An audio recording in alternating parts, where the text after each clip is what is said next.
तर बघा, संजय गांधी निराधार योजनेचा जो मार्चचा हप्ता असणार आहे तो कधी मिळणार, तर भरपूरशा लाभार्थ्यांना आतापर्यंत तो हप्ता मिळाला नसेल तर तो हप्ता कधी मिळणार, तर त्याची संपूर्ण माहिती ह्या आजच्या व्हिडिओमध्ये आज आपण जाणून घेणार आहे की कोणत्या दिवशी तुम्हाला संजय गांधी निराधार योजनेचा हप्ता मिळणार आहे। 2025चा मार्चचा हप्ता तुम्हाला कोणत्या दिवशी मिळणार आहे, तर ते जाणून घेण्याच्या आधी तुम्हाला डेली अपडेट्स अटेंडन्स ज्योतिषा चॅनलला सबस्क्राइब करून बेल नोटिफिकेशनला प्रेस करून ठेवणे गरजेचे असणार आहे। तरच तुमच्याकडे हर एक व्हिडिओची न्यू आणि महत्त्वपूर्ण नोटिफिकेशन अशीच येत राहील। तर चॅनलला नक्की सबस्क्राइब करून ठेवा। तर बघा, संजय गांधी निराधार योजनेचा हप्ता कोणत्या दिवशी येणार, तर जाणून घ्या सविस्तर माहिती। तर व्हिडिओला एंडपर्यंत बघा। तर बघा मित्रांनो, संजय गांधी निराधार योजनेचा शासनाकडून संजय गांधी आणि श्रावणबाळ योजनेचे अनुदान डीबीटीद्वारे आधार संलग्न बँक खात्यात थेट जमा होत आहे असल्याचे संजय गांधी निराधार योजना व श्रावणबाळ सेवा राज्य नियुक्ती वेतन योजनेतील लाभार्थ्यांना आता आधार प्रमाणीकरण बंधनकारक असणार आहे, कारण की तुम्हाला आधारच्या माध्यमातून हे पैसे देण्यात येणार आहे। तर बघू शकता, आधार प्रमाणीकरण बंधनकारक असणार आहे। बघू शकता, आधार बंधनकारक करण्यात आले असल्याने या योजनेतील सर्व लाभार्थींना आधार प्रमाणीकरण करून घ्यावे असेच आवाहन भोरचे तहसीलदार राजेंद्र नजन व संजय गांधी योजनेच्या नायब तहसीलदार प्रतिभा खाडे यांनी केले आहे। तर बघू शकता, तुम्हाला संजय गांधी निराधार योजनेचे पैसे हे तुमच्या आधारच्या डीबीटीच्या माध्यमातून येत असते। इथे तुम्हाला स्टार्टिंगला सांगितलं गेलं आहे, बघू शकता तुम्ही, संजय गांधी आणि श्रावणबाळ योजनेचे अनुदान डीबीटीद्वारे आधार सोबत जे लिंक असणार आहे तर त्याच खात्यात जाणार आहे, त्यालाच डीबीटी देखील म्हणतो। तर तुम्हाला आधारच्या माध्यमातून हे पैसे देण्यात येणार आहे, कारण की भरपूरशा महिलांचे हे आधार बँकेला लिंक नसतो किंवा लिंक जेव्हा असेल तेव्हा डीबीटी हे इनेबल नसतो। तर इथे तुम्हाला सांगितलं गेलं, तर तुम्ही बघू शकता, शासनाकडून संजय गांधी व श्रावणबाळ योजनेचे अनुदान डीबीटीद्वारे बँकेमध्ये बँक खात्यात थेट जमा होत असल्याचे संजय गांधी निराधार योजना व श्रावणबाळ सेवा राज्य नियुक्ती वेतन योजनेतील लाभार्थ्यांना आता आधार प्रमाणीकरण बंधनकारक करण्यात आले आहे। बघू शकता, बंधनकारक करण्यात आले म्हणजे तुम्हाला ते डीबीटी इनेबल करावंच लागेल किंवा आधार हे बँकेला लिंक नसेल तर तुम्हाला लिंक करावे लागेल, तरच ते संपूर्ण पैसे तुम्हाला मिळणार आहे। तर तुम्हाला मार्चचा हप्ता कोण्या दिवशी मिळणार संजय गांधी निराधार योजना, तर व्हिडिओच्या एंडमध्ये तुम्हाला सविस्तरपणे सांगितलं जाणार आहे। तर व्हिडिओला एंडपर्यंत बघा, आणि आतापर्यंत तुम्ही चॅनलला सबस्क्राइब करून नसेल ठेवले तर चॅनलला तुम्हाला नक्की सबस्क्राइब करायचं आहे, जेणेकरून महत्त्वपूर्ण व्हिडिओची नोटिफिकेशन सगळ्यात आधी तुमच्यापर्यंत पोहोचेल। तर चॅनलला नक्की सबस्क्राइब करून ठेवा। तर बघा, एक तर झालं, तुम्हाला डीबीटी हे करावं लागणार आहे। आधारला तुमचं जसं बँक अकाउंट लिंक नसेल तर तुम्हाला ते लिंक लवकरात लवकर करून घ्यायचं आहे, जेणेकरून तुम्हाला संजय गांधी निराधार योजना असणार आहे तर त्याचा मार्चचा हप्ता तुम्हाला लवकरात लवकर मिळण्यात कोणती प्रॉब्लेम येणार नाही आणि तुम्हाला थेट प्रमाणे तुमच्या बँक अकाउंटमध्ये संजय गांधी निराधार योजनेचे पैसे येत राहील। तर तुम्हाला हे काम करून घ्यायचं आहे। त्यानंतर बघा, तुम्हाला काय करायचं आहे, आणि त्यानंतर बघा, राज्य सरकार जानेवारीपासून प्रमाणीकरण केलेल्या लाभार्थ्यांना अनुदान देण्याचा निर्णय घेतला आहे।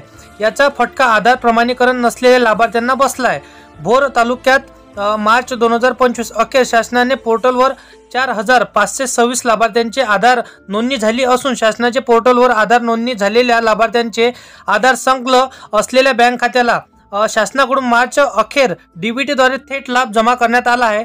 तरी लाभार्थ्यांनी गडबडून न जाता त्यांचे आधार कार्ड ज्या बँके खात्याशी लिंक आहे त्या बँकेत संपर्क साधावा। तसेच आता आधार प्रमाणीकरण बंधनकारक केले असल्यामुळे इथून पुढे आधार प्रमाणीकरण केलेल्या लाभार्थ्यांनाच बँक खात्यावर अनुदान जमा करण्यात येण्यात आहे। तर बघू शकता तुम्ही, अनुदान त्याच खात्यावर जमा करण्यात येणार आहे। तरी ज्या लाभार्थ्यांनी सध्या आधार कार्ड व मोबाईल बँक खात्याशी लिंक केले नाही अशा लाभार्थ्यांनी तत्काळ आधार कार्ड व मोबाईल बँक खात्याशी लिंक करून बघा, भोर तहसील कार्यालयाच्या संजय गांधी योजना अखेर संपर्क साधावा तसेच आवाहन नायब तहसीलदार खाडे यांनी केले आहे। तर बघू शकता तुम्ही, राज्य सरकारने जानेवारीपासून तुम्हाला सांगितलं आहे की प्रमाणीकरण केलेल्या ज्यांनी आधार प्रमाणीकरण केलेलं आहे त्याच लाभार्थ्यांना अनुदान देण्याचा निर्णय घेतला। इथं बघू शकता तुम्ही, इथे सांगितलेलं गेलं आहे, राज्य सरकारने जानेवारीपासून प्रमाणीकरण केलेल्या लाभार्थ्यांनाच अनुदान देण्याचा निर्णय घेतलेला आहे। एकतर ते याचा फटका आधार प्रमाणीकरण नसलेल्या लाभार्थ्यांना बसला आहे, म्हणजे ज्यांच्या आधार हे बँकेला लिंक नाही तर त्यांना याचा फटका बसला, त्यांना ह्या अनुदान आणि हे योजनेचा लाभ मिळणार नाही अशा प्रकारे त्यांनी सांगितलेलं आहे। त्यानंतर बघा, भोर तालुक्यात मार्च 2025 अखेर शासनाने पोर्टल 4526 लाभार्थ्यांना आधार नोंदणी झाले नसून शासनाचे पोर्टल आधार नोंदणी झालेल्या लाभार्थ्यांनी आधार सोबत बँक खात्याला लिंक करून शासनाकडून मार्च अखेर डीबीटी थेट लाभ जमा करण्यात आलेला आहे। तर बघू शकता 4526 लाभार्थ्यांना हे डीबीटीद्वारे पैसे देण्यात आलेले आहे।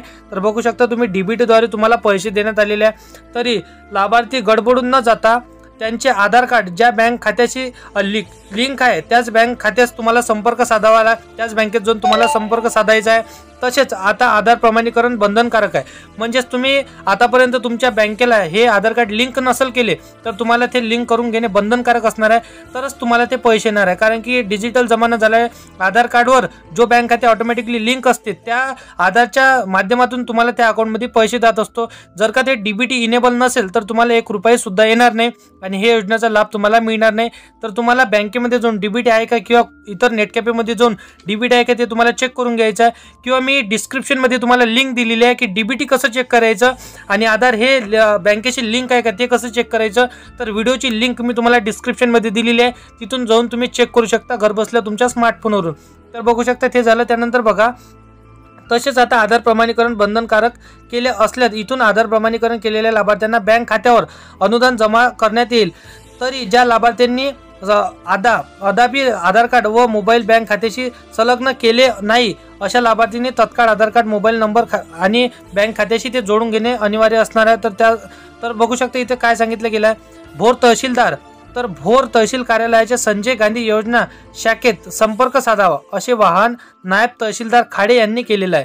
तर बघू शकता अशी इथं माहिती तुम्हाला सांगितण्यात आलेली आहे। तर तुम्हाला मार्चचा हप्ता हा कधीही येऊ शकतो, तर त्याच्यासाठी तुम्हाला हे बँकेशी आधार कार्ड लिंक असणे गरजेचे आहे आणि डीबीटी इनेबल असणे गरजेचे आहे। जर का तुम्ही केलं नाही तर तुम्हाला योजनेचा लाभ मिळण्यात प्रॉब्लेम होऊ शकतो।